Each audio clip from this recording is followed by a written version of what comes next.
Movie की शुरुआत Arctic में कुछ वर्कर्स एक बर्फीली गुफा के अंदर खुदाई कर रहे होते हैं। अचानक उन्हें बर्फ में कुछ फंसा हुआ नजर आता है। वे एक बड़ा टुकड़ा काटते हैं और उसे बाहर निकालते हैं। इसके बाद एक हेलीकॉप्टर उसे लैब ले जाता है। साइंटिस्ट तुरंत खुदाई कंपनी को फैक्स भेजते हैं जिसमें वे बताते हैं कि ये एक महत्वपूर्ण पुरातात्विक खोज है और खुदाई रोकने की अपील करते हैं। वे यह भी अनुरोध करते हैं कि इस बर्फ के ब्लॉक के अंदर जो भी है उसे समझने के लिए एक विशेषज्ञ भेजा जाए। कुछ समय बाद एंथ्रोपोलॉजिस्ट स्टैनली लैब में पहुंचते हैं। वह एक डॉक्टर है जो आर्कटिक और एस्किमोस की हिस्ट्री और कल्चर पर अध्ययन करते रहे हैं। स्टैनली का परिचय डॉक्टर डायने और अन्य साइंटिस्ट से कराया जाता है जो मानते हैं कि उन्होंने किसी प्राचीन जीव को खोजा है। फिर यह टीम एक लेजर का उपयोग करते हुए बर्फ के ब्लॉक को बहुत सावधानी से परत दर परत काटती है ताकि जीव को किसी प्रकार का नुकसान न पहुंचे। जब वैज्ञानिक बर्फ को पूरी तरह काटते हैं तो उनकी हैरानी का ठिकाना नहीं रहता। अंदर कोई जानवर नहीं बल्कि एक आदि मानव होता है। स्टैनली उसकी बनावट को देखता है और निष्कर्ष निकालता है कि वह लगभग 20,000 से 40,000 साल पहले का शिकारी है। स्टैनली उसे और करीब से देखना चाहता है लेकिन डायने बताती है कि उनका उद्देश्य उस आदि मानव को टुकड़ों में काटकर वर्ल्ड्स बेस्ट रिसर्च सेंटर्स में भेजना है। इसके बाद वैज्ञानिक बर्फ में जमे हुए आदि मानव को पिघलाते हैं, उसके कपड़े और उपकरण हटाते हैं और उसके टिश्यू सैंपल्स लेना शुरू करते हैं। वे उसे बाईपास देते हैं और उसके मस्तिष्क की गतिविधि का अध्ययन करने के लिए इलेक्ट्रोड्स का उपयोग करते हैं। परीक्षणों से पता चलता है कि आदि मानव के सेल्स और ऑर्गन्स पूरी तरह स्वस्थ हैं। डायने का मानना है कि प्राचीन मानवों में क्रायो प्रोटेक्टेंट्स थे जो क्रिस्टलाइजेशन को रोकते थे। जैसे जैसे परीक्षण चलते रहते हैं वैज्ञानिक अचानक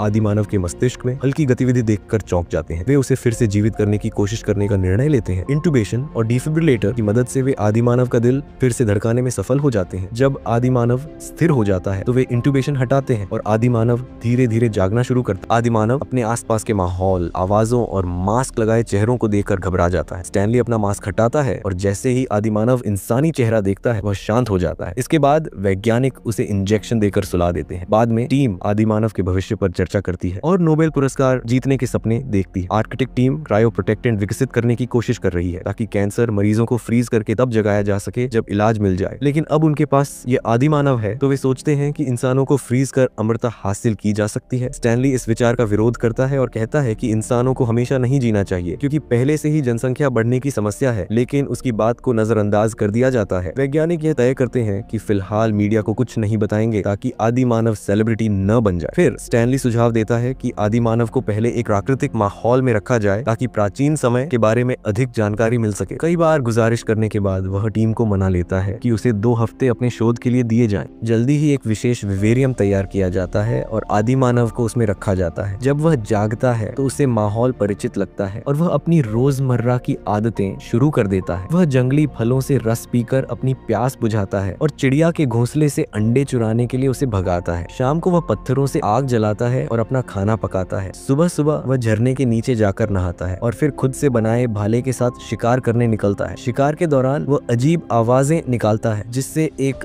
जंगली सुअर उसका ध्यान आकर्षित करता है। सुअर उस पर हमला करने की कोशिश करता है लेकिन आदि मानव आखिरी पल में बच जाता है। सुअर चट्टानों के बीच फंस जाता है और वह उसे मार देता है। बाद में मछलियां पकड़ते वक्त वह एक पाइप खोजता है और उसका सिरा तोड़ देता है। धातु से भ्रमित होकर वह इसे सूंघता और चाटता है, फिर पाइप का पीछा करते हुए उसे जमीन से खींचता है। अंत में वह एक धातु के दरवाजे तक पहुंचता है और उसे हिलाता है जिससे वह दरवाजा खुल जाता है। वैज्ञानिक जल्दबाजी में दूसरा दरवाजा बंद कर देते हैं ताकि वह अंदर न आ सके। लैब से अजीब जीवों की आवाजें आने लगती हैं और वैज्ञानिक शोर मचाकर आदि मानव को डराने की कोशिश करते हैं। गुस्से में आदि मानव झरने पर चढ़ता है और पानी के झरने को चलाने वाली मशीन तक पहुंचता है। वह जोर जोर से चिल्लाता है और मशीन को तोड़ने की कोशिश करता है। अंत में एक वैज्ञानिक विवेरियम में प्रवेश करता है और उसे ट्रैंक्विलाइजर डार्ट से बेहोश कर देता है। आदि मानव को स्ट्रेचर पर ऑपरेशन रूम ले जाया जाता है जहां सैंपल लेने की तैयारी होती है। स्टैनली विरोध करता है लेकिन डियाने उसे चीजों को स्वीकारने के लिए कहती है। शाम को स्टैनली डियाने को एक वीडियो दिखाता है जिसमें जनजातियां आग पर चलते हुए नाच रही हैं। डियाने इसे नर्व ब्लॉक कहती है लेकिन स्टैनली बताता है कि यह त्वचा पर फफोले क्यों नहीं होते इसे नहीं समझाता। वह आदिवासियों का एक दृश्य दिखाता है जहां सुई चुभने पर खून नहीं निकलता। स्टैनली का मानना है कि आदि मानव ऐसा रसायन उत्पन्न करता है जो ऊतकों की रक्षा करता है। डियाने उसे और अध्ययन करने के लिए राजी हो जाती है। आदि मानव को वापस विवेरियम में रखा जाता है और स्टैनली भी बिना किसी हथियार के अंदर जाता है। आदि मानव सतर्क होकर गरजता है और सुरक्षित जगह खोजता है। स्टैनली डरते हुए धीरे धीरे उसके पास जाता है। आदि मानव उस पर कूदता है और पत्थर से मारने की कोशिश करता है लेकिन ऊपर से आवाज सुनकर उसका ध्यान भटक जाता है और वह पत्थर गिरा देता है। चार्ली स्टैनली का ध्यान पूर्वक निरीक्षण करता है और उसके शरीर की तुलना अपने से करता है। वह स्टैनली के मुंह में उंगलियां डालता है, कपड़े खींचता है और उसकी कमर को दबाता है। स्टैनली दर्द से चिल्लाता है और चार्ली पीछे हटकर खुद को अरू कहता है। स्टैनली उसका नाम चार्ली रख देता है और उसे अपना नाम बोलना सिखाता है। चार्ली को हंसाने में भी वह कामयाब हो जाता है। स्टैनली उसके सीने पर निशान देखकर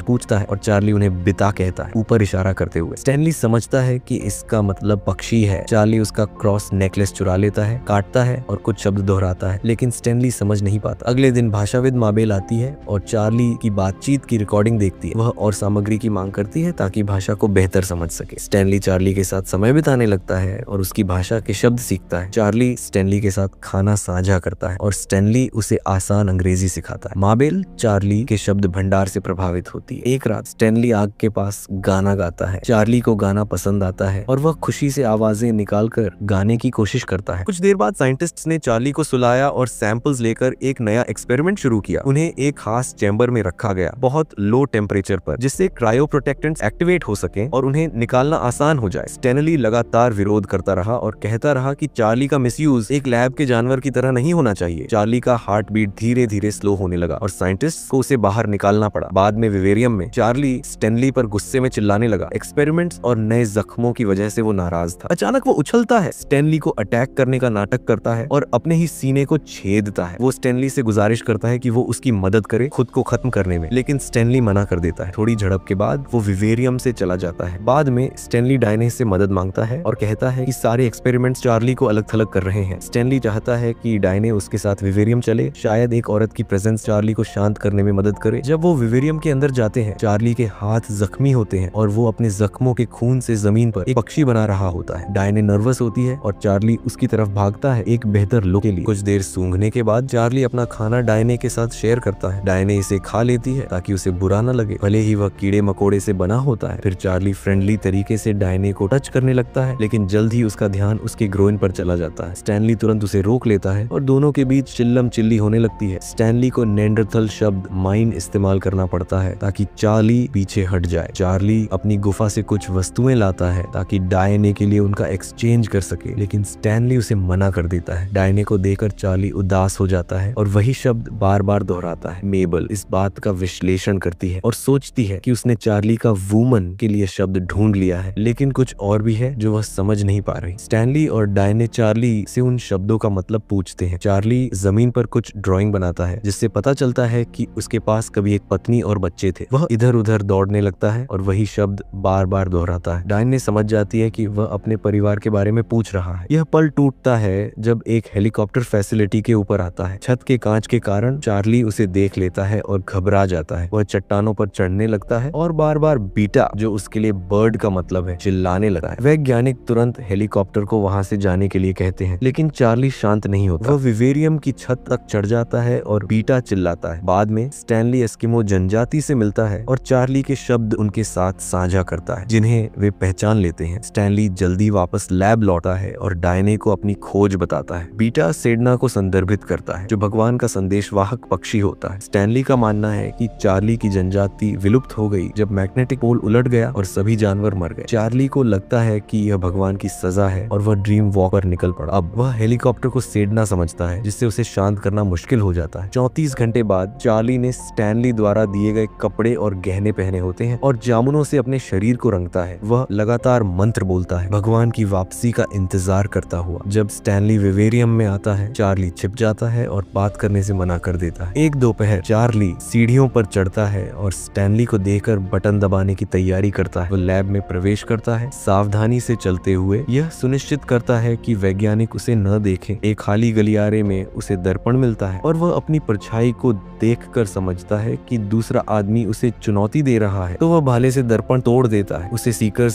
से आवाज सुनाई देती है और वह डरते हुए गलियारे में दौड़ता है जहाँ सारे लैब जानवर रखे गए होते हैं। पक्षी और भालू को देख वह चलता रहता है। अगले गलियारे में कांच के दरवाजे से टकराता है, फिर कोशिश करके दरवाजे खोलता है। वह एक कॉपी मशीन के पीछे छिपता है, लेकिन गलती से उसे सक्रिय कर देता है और फिर से डरकर भाग जाता है। लिफ्ट से डरते हुए वह एक लैब में प्रवेश करता है और जार तोड़ देता है जिससे उसका हाथ जल जाता है। वैज्ञानिक लाइट्स बंद कर देते हैं जिससे चार्ली पैनिक कर जाता है और फर्नीचर पर चढ़कर उपकरण तोड़ता है। एक वैज्ञानिक आवाज सुनकर अंदर आता आता है, लाइट्स वापस ऑन करता है और चार्ली उसे भाले से मार डालता है। फिर वह अलार्म सुनकर पागल हो जाता है और दौड़ने लगता है। वह एक दरवाजे से गुजरता है और एक सुरंग पाता है जो ठंडी होती जाती है। जब वह फायर एग्जिट पाता है तो जल्दी से बाहर निकलता है और हेलीकॉप्टर को देख पीछा करता है। पायलट उसे स्की से मारकर बेहोश कर देता है। वैज्ञानिक चार्ली को बचाते हैं और वापस अंदर ले आते हैं। एक्सरे से पता चलता है कि चार्ली की हड्डियां और सिर पर कोई चोट नहीं है। वैज्ञानिक स्टैनली से गुस्से में होते हैं और उसे अपने सहकर्मी की मौत का जिम्मेदार ठहराते हैं। वे घोषणा करते हैं कि प्रयोग समाप्त हो चुका है और चार्ली को दूसरे स्थान पर भेजा जाएगा। स्टैनली चार्ली को पिंजरे में रखने का विरोध करता है, लेकिन उसकी चिंता को नजरअंदाज कर दिया जाता है। वह दरवाजे की रखवाली करने वाले आदमी से चुपके से सौदा करता है। जल्दी ही स्टैनली विवेरियम में फर्स के साथ प्रवेश करता है और चार्ली को सुरक्षा प्रदान करता है। वैज्ञानिक उनकी तलाश करने आते हैं और बर्फ की चादरें गिरने लगती हैं, जिससे जमीन में दरार खुल जाती है। हेलीकॉप्टर उन्हें ढूंढता है और चार्ली उत्साहित होकर बीटा चिल्लाता है। वह हेलीकॉप्टर के स्की पर पकड़ बना लेता है और उड़ान के दौरान मंत्र पढ़ता है। पायलट उसे पकड़ने की कोशिश करता है, लेकिन चार्ली गिर जाता है और कुछ मील तक अच्छे मूड में ग्लाइड करता है, फिर अपनी समाप्ति से मिलता है। वीडियो को सब्सक्राइब करना और नोटिफिकेशन ऑन करना ना भूलें ताकि आप ऐसे और वीडियो देख सकें। देखने के लिए धन्यवाद।